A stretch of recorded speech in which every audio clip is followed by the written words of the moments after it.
Al-Harraj, quoi qu'il arrive, sera première après 4 journées avec 10 points. Mais la révélation, c'est l'équipe de Tejnant qui est à la 2e place, cette équipe de Tejnant. 3 victoires enregistrées, 9 points possibles sur 12. Et sans oublier, alors on va aller dans le bas du tableau ou dans le ventre mou du classement général, le Mouloudia d'Alger qui a connu sa première défaite. Dans le même temps, Blida a enregistré sa première victoire. Le classique n'a pas vu de vainqueur. CRB et la JSK ont fait match nul, 1 but partout. Pour débriefer cette 4e journée, un ancien joueur, attaquant, Brahim Chaouch, merci d'être avec nous et d'avoir répondu à l'invitation. Je rappelle qu'aujourd'hui vous êtes agent de joueurs, des joueurs dans le championnat de Ligue 1. Une dizaine de joueurs. On va revenir avec vous pour débriefer. Je rappelle, vous avez été attaquant à Borj Kifan, vous êtes passé par Chiraga, le Mouloudia d'Alger, la JSM Béjaïa. Et la JSK. Voilà, très bien. Pour faire le tour de la question et puis pour vous accompagner et m'accompagner, Redouane Bendali, journaliste, bonsoir. Bonsoir. Alors, je vais aller avec vous sur un match. Blida, Mouloudia d'Alger. Une équipe du Mouloudia d'Alger qui, rappelons-le, en principe, devra tout écraser sur son passage, au vu de la qualité de l'effectif. De l'autre côté, Blida qui vient d'accéder, qui n'a pas encore gagné. Et quand on se rappelle, après le match nul enregistré à domicile lors de la 3e journée, tout le monde disait on va aller jouer au 5 juillet. Ils ont joué à Tchaker, ils n'ont pas gagné. Où faire jouer le Mouloudia d'Alger, Brahim Chaouch? Non, je pense que ce n'est pas un problème de stade. Parce que si le Mouloudia a battu le Sawa, personne n'aurait réclamé le 5 juillet. Je pense que le nul contre la Sawa, il a laissé des séquelles. On a vu hier une équipe, je dirais peut-être, on n'a pas reconnu le Mouloudia. Un match à huis clos contre l'USM Blida qui psychologiquement était un peu freiné par la défaite contre l'USMH à domicile. Je pense que le Mouloudia a raté le réveil de Noubli. Le réveil de Noubli. Bon, je ne dis pas le réveil, mais le cadeau. Le cadeau fait un oubli. C'est ça un buteur. Voilà. Vous avez été buteur. C'est ça un buteur, il rate rien. Il a dit hier, on n'oublie pas, n'oublie. On n'oublie pas, n'oublie, il ne s'est pas fait oublier. Alors, est-ce que cette entame de saison du Mouloudia d'Alger, parce que ce n'est pas que sur ce match nul contre le CRB au Stade Omar Hamadi, contre la JS Saoura, défaite à Blida, victoire contre le nouveau promu à Relizane de Buzyn. Est-ce que pour vous, le Mouloudia d'Alger, sur ce que vous voyez, eh bien, est-ce qu'elle n'est pas en dessous de ce qu'on peut attendre du Mouloudia d'Alger?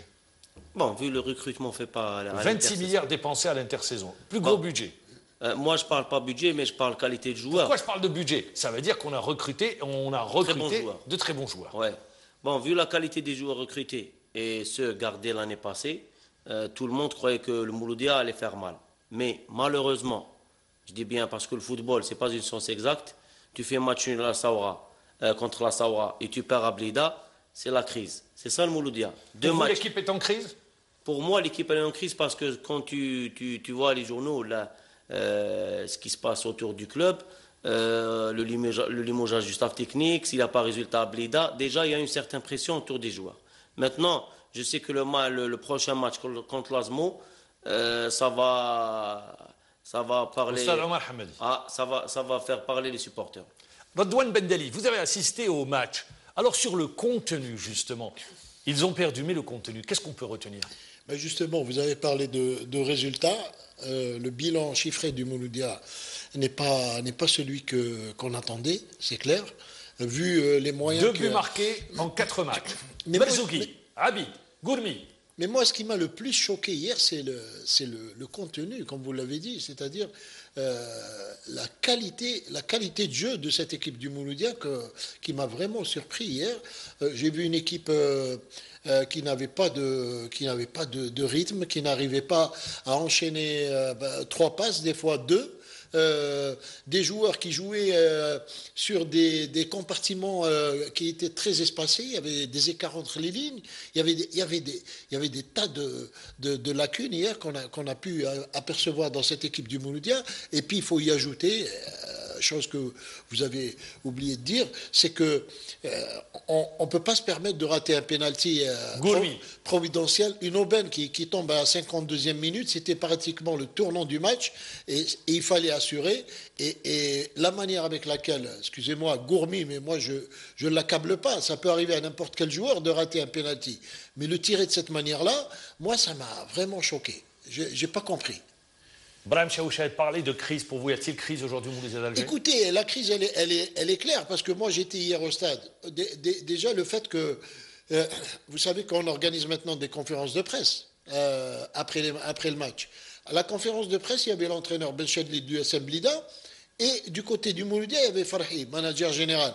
Nous, on aurait bien voulu avoir une explication technique de la part de l'entraîneur. Arthur Georges, qui parle très bien français, Valdo également, l'un des deux aurait pu venir s'expliquer devant les journalistes. Très bien, vous me tendez la perche. On va aller sur la conférence de presse, les déclarations de Ben Chadli, des joueurs de l'USM Blida, dont le buteur n'oublie, mais également de Farhi, le manager du Mouloudia d'Alger. ظروف صعبة أكثر يعني في مدرجات فارغة. اللاعب يعتمد على القوى تاعه، يعتمد على القدرة تاعه أمام من؟ أمام فريق يعني متكامل، فريق مولودية الجزائر يعني اللي ضمن ان افكتيف ريش، وكذلك ما كانش بطريقة عشوائية. الحمد لله يعني كان فيه استحواذ على الكرة، كان فيه تكافؤ في اللعب، كنا خلقنا عدة فرص في التهديف في المقابله يعني بالخصوص في الشوط الاول.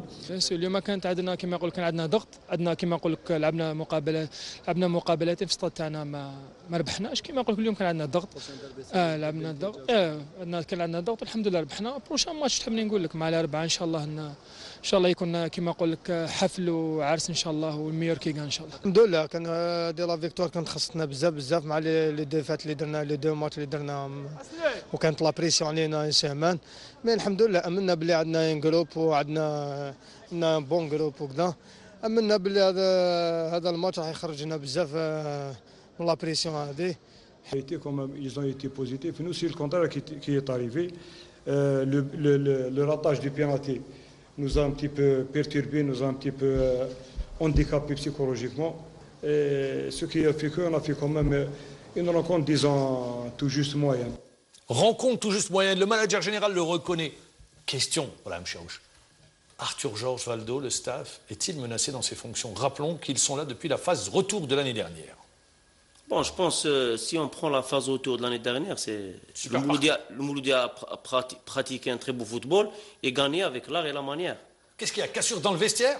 Je sais pas, mais ce qui me paraît, il y a une certaine pression qui a été faite avant l'entame de la saison. On va jouer le titre, on va jouer. Ils ont refait les mêmes erreurs qu'avec Brahim Chaouch, qu'avec Boualem Charef, pardon. Voilà. Je pense qu'ils auraient dû aller mollement, ne pas se faire trop de pression, parce que regarde, si tu bats pas la Saoura et tu perds à Blida, tu peux pas jouer le titre. Il y a encore Sétif, il y a l'USMA, il y a un tas de grandes équipes qui attendent. Ils se sont mis la pression eux-mêmes. Mais moi, je voudrais poser la question autrement. Quand on peut dire on va jouer le titre, par exemple, quand on se permet le luxe de ramener le meilleur buteur de la Ligue 1 de la saison dernière, le meilleur buteur de la Ligue 2, le meilleur joueur éthiopien international Salah Eddine, on ramène le meilleur espoir. Qui n'a pas joué, je tiens à le préciser. Qui n'a pas joué une minute avec le Ali. Le meilleur espoir de l'année dernière qui est Abid, qui vient de l'USM Al-Harrach.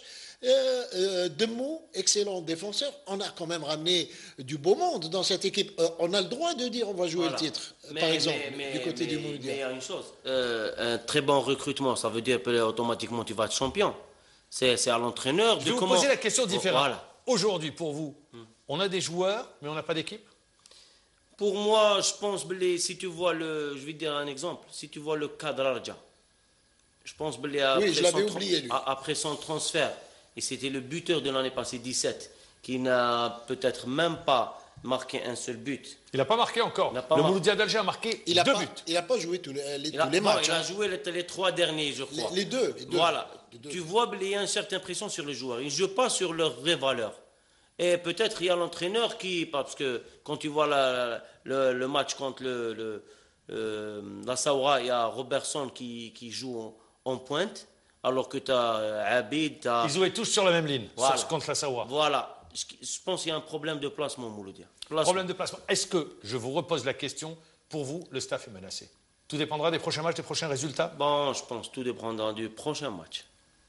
Pour moi, prochain match de l'Azmour. Voilà. On verra en attendant. Et vous, Radouane Ben Ali, qu'est-ce que vous dites? Je suis d'accord avec lui. Pour vous, c'est le prochain match? Moi, déjà, ce match-là, je vous l'avais dit, il va être déterminant pour l'entraîneur Arthur Georges, parce que c'est le match que le Mouloudia d'Alger devait absolument gagner. C'était une occasion. Il pouvait gagner.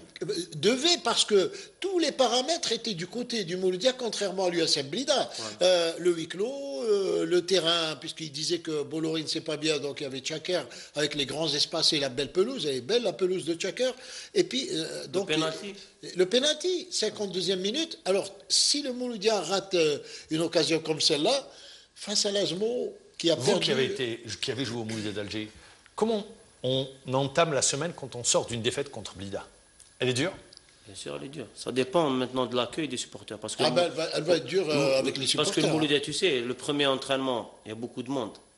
Ça dépend maintenant, ça dépend de la réaction des supporters. Si elle est positive, je pense qu'elle va les aider contre l'Azmo. Si elle est négative, mon frère, le match ça sera difficile contre l'Azmo. Le match sera difficile et on va passer à une autre équipe, Tejnen. Tejnen, si je vous dis, c'est la révélation de cette entame de saison. Un club jeune, un club qui évolue pour la première fois au plus haut niveau, avec un entraîneur qui est en place depuis 2 ans, Yamin Bourrara, l'ancien gardien international, c'est votre génération.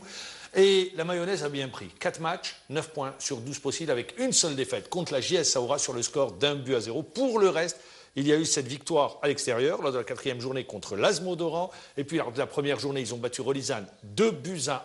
Donc, une équipe qui ressemble à son entraîneur. La mayonnaise, pourtant, ils ont recruté pas moins de 10 joueurs. Bon, Bourrara, je connais parce que c'était mon entraîneur au MSP Batna.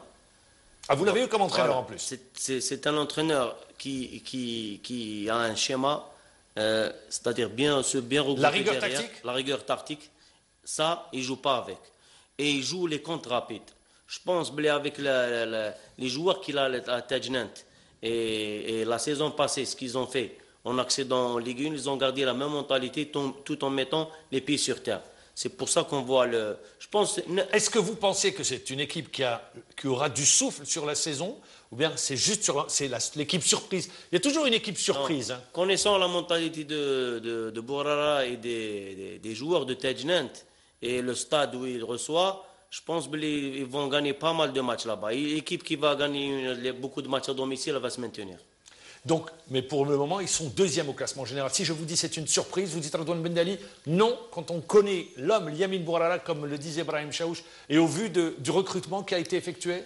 Moi, je dirais c'est pas une surprise, parce que moi, j'ai eu l'occasion de les voir à plusieurs reprises la saison dernière, en Ligue 2, et je les ai vus même en déplacement, où ils ont gagné une fois à Hadjout d'ailleurs. Et je peux vous dire que c'est une équipe, il l'a très bien résumé, Brahim Chaouch, c'est une équipe qui joue en bloc défensif, avec des joueurs de pointe qui sont très intéressants, et donc ils sont très très disciplinés sur le plan tactique. Alors là, maintenant il faut rendre hommage à Yamin Bourrara, c'est certain, parce que là aujourd'hui, cette équipe de Tejnen est en train Vous dites qu'il faut rendre hommage à Yamin Bourrara. Pour vous, l'équipe ressemble à son entraîneur? Aux dirigeants également, parce que regardez la stabilité de l'entraîneur, comment elle peut payer dans un petit club qui n'a pas beaucoup de moyens, qui n'a pas des joueurs, qui n'a pas des vedettes, mais qui a quand même une équipe sur le terrain. Et il a raison, et ils vont gagner beaucoup de matchs à la maison, ça c'est certain. Alors, vous l'avez dit, pour vous l'équipe ressemble à son entraîneur? Bien sûr. Elle ressemble. Largement. C'est lui qui a façonné ce groupe. Voilà. Donc très bien, ça c'était sur le haut du tableau. Et on va passer bien évidemment à la première place, l'USM Al-Harrach. 15 joueurs recrutés à l'intersaison, Boualem Sharef est de retour. Aïtwamer disait, ça va être très compliqué. Et d'ailleurs lui-même s'étonnait que son équipe occupe aujourd'hui la première place de capitaine d'équipe. La charnière centrale a changé, le milieu de terrain a changé et l'attaque a changé. Comment est-ce que vous expliquez cette réussite des Harrachi qui ont battu le net 2-0? Bon, la méthode Sharef, elle est connue. Pour vous, c'est la méthode Sharef? La méthode Sharef, elle est connue. Je pense s'il reste Sharef 10 ans à l'USMH, 10 ans, il a essayé de changer. Voilà. C'est comme un poisson. Vous le sortez de l'eau, il n'arrive plus à respirer. Voilà, parce que l'USMH, il y a certaines conditions qui le remplissent.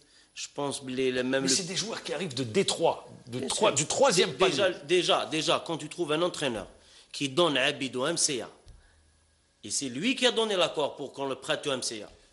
Abid est parti, Mazari, Khanish est parti, Amada. Non, c'est des joueurs en fin de contrat. Non, mais je dis, ils sont partis. Mais quand tu as un joueur qui a un contrat de 3 ans encore, et tu le donnes au MCA. Et qui est international. Et qui est international, qui est par exemple pisté par Sfax et l'Espérance, on sait. Mais quand tu donnes, ça veut dire que c'est un entraîneur courageux. Il sait ce qu'il fait. Ils prennent des joueurs de Détroit. Déjà, Abid, il est venu de Herbatash, je crois. Herbatash, exact. Tu vois, il y a beaucoup de Bounedjah et tout, et consort. Lui, il prend de la patte, il la travaille, et après, voilà, regarde. Il joue à l'aise le championnat, 4e, 5e, Pour le moment, ils sont premiers avec 10 points. Et à contrario alors, le Nef du Sindé, Yaïch ne termine jamais une saison. 3-4 matchs et il abandonne. C'est le quatrième entraîneur limogé. Hein, non, indépendamment. Mais Yaïch, à quand est-ce que Yaïch va se stabiliser dans un club? Il n'arrive pas, la mayonnaise ne prend pas avec lui? Eh ben, écoutez, et là où il est passé, je suis désolé, mais les faits sont là. Et les faits sont têtus. Sur la distance, il n'arrive pas. C'est la réalité, c'est ce qu'on voit aujourd'hui sur le terrain. Pourquoi? On ne sait pas. Il faut dire aussi également qu'au Nef du Hissendé, il n'y a pas non plus de beaucoup de joueurs de qualité comme dans les grosses cylindrées, dans les grands clubs. Le Nef de Hissendé a essayé de refaire, de rebâtir une équipe avec les moyens de bord. Ils ont les moyens. Avec le Mouloudia d'Alger, c'est une équipe qui a les moyens, Redouane. Oui, c'est une équipe qui a les moyens, mais bon, relativement par rapport à d'autres clubs, ils n'ont pas fait un recrutement tapageur. Ils ont fait même des erreurs. Ils ont libéré un gardien Mokralani pour l'Alma qui a été formé au club, qui les a sauvés de la relégation et qui a été libéré. Je me tourne vers vous. Retour de Bouzidi aux affaires, mais la nouvelle, la grande surprise, après 20 ans, il revient au Nef, là où il a été formé. Bilal Dili, comme entraîneur adjoint. C'est une surprise? Bilal qui revient? Bilal, s'il n'a pas quitté l'USMA, il n'aurait jamais atterri au Nef. Non, s'il n'a pas quitté l'USMA, parce que s'il a quitté l'USMA, il peut travailler au Nef ou au MCA, où il n'y a pas de problème. Mais c'était un retour aux sources, c'était prévisible. D'accord. Dans l'urgence, il n'y avait que Youssef Bouzidi, c'est le pompier de service à chaque fois qu'ils sont en difficulté. Je pense que la mentalité de Youssef Bouzidi a aidé beaucoup le Nef l'année passée à se maintenir. Et les dirigeants ont fait une grande erreur, ont voulu changer un entraîneur. Alors messieurs, on arrive à la fin de l'émission, on ne peut pas ne pas parler de la JS Kabylie. Alors la JSK qui se porte mieux à l'extérieur. Vous avez joué à la JSK. Aujourd'hui, quand vous regardez la JSK, qu'est-ce que vous dites? Un environnement difficile? Bien sûr. Bon, hier, j'ai rencontré un joueur de la JSK. Qu'est-ce qu'il vous a dit? On ne va pas vous demander le nom. Après le match. Oui. Il menait 1-0 jusqu'à la 90e minute de jeu. Voilà. Et le CRB a égalisé par Ben Chelifa. Bon, il m'a dit clairement que l'environnement autour du club, ça n'encourage pas le joueur à travailler. Je me suis étonné parce que, tu sais, connaissant la JSK et ses problèmes maintenant, le match nul, peut-être qu'il va les aider contre le match, pour le prochain match de Relizane, mais ils ont loupé une victoire. Ils ont joué à 10, il y a eu l'expulsion de Siddiqui. Brahim Chaouch, quand il y a un environnement dur, une pression, une hostilité, est-ce que, même si on dit que les joueurs sont à l'abri, vraiment, est-ce qu'ils sont loin de ces problèmes? Non. La stabilité administrative joue beaucoup sur la qualité de l'équipe. Je pense que quand il y a une équipe qui subit des tremblements comme ça à la JSK, chaque semaine il y a des problèmes, chaque semaine, on ne va pas s'attendre à des résultats. C'est pas normal. C'est pour ça quand on dit que ce qui se passe à la JSK maintenant, il est prévisible. Tout le monde a dit qu'on va jouer les premières places et la JSK allait revenir à l'intersaison et le stage s'est bien déroulé en Tunisie. Mais il n'y a pas de résultat. À l'extérieur, il joue mieux, il ramène des points de l'extérieur. À domicile, 2 défaites. Bon, domicile, mais contrairement à la défaite contre la dernière défaite contre l'USMA. 1-0. Belaïli. Hier, ils ont loupé une victoire.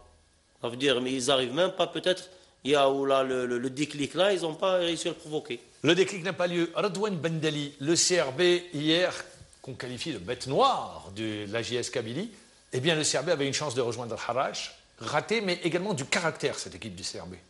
Oui, non, je pense que ça peut arriver à une équipe qui marche très très bien, de faire un faux pas, de rater une marche. Mais elle a du caractère, égaliser une croix jusqu'à la 92e minute. Mais là, ça démontre aussi la qualité psychologique, le capital psychologique des joueurs, le travail de l'entraîneur, parce qu'on sait qu'Alain Michel aussi est un très bon communicateur, il sait parler à ses joueurs, et donc il a dû leur dire, il faut y croire jusqu'au bout, et les joueurs étaient imprégnés de ça. Et d'ailleurs, le public ne s'y est pas trompé à la fin, ils ont applaudi leur équipe, les 22 acteurs de cette rencontre. Je rappelle qu'il reste encore 2 matchs, et la JS Aoura avait fait match contre l'Alba, un but partout, il reste 2 matchs. Et les 2 matchs se joueront ce mardi, à savoir Relizane qui affrontera l'Entente de Sétif et l'USMA d'Alger qui sera opposé au Mouloudia d'Oran. Brahim Chaouch, aujourd'hui vous êtes agent de joueur, c'est un métier passionnant. Est-ce que vous allez déceler des jeunes joueurs ou vous prenez déjà des joueurs confirmés? C'est ma dernière question. Non. L'année passée, bien sûr. L'année passée, j'ai mis Benouh de Kouba, je l'ai mis à Omob. Je pense qu'il y a beaucoup de jeunes joueurs dans la division amateur et interligue qui peuvent aisément jouer en division 1. Il suffit juste que le président te fait confiance et l'entraîneur te fait confiance. Vous faites beaucoup de kilomètres? Béchar, Béjaïa, Vous sillonnez l'Algérie. C'est toujours un plaisir, Brahim Chaouz, de vous retrouver. Merci d'avoir été avec nous.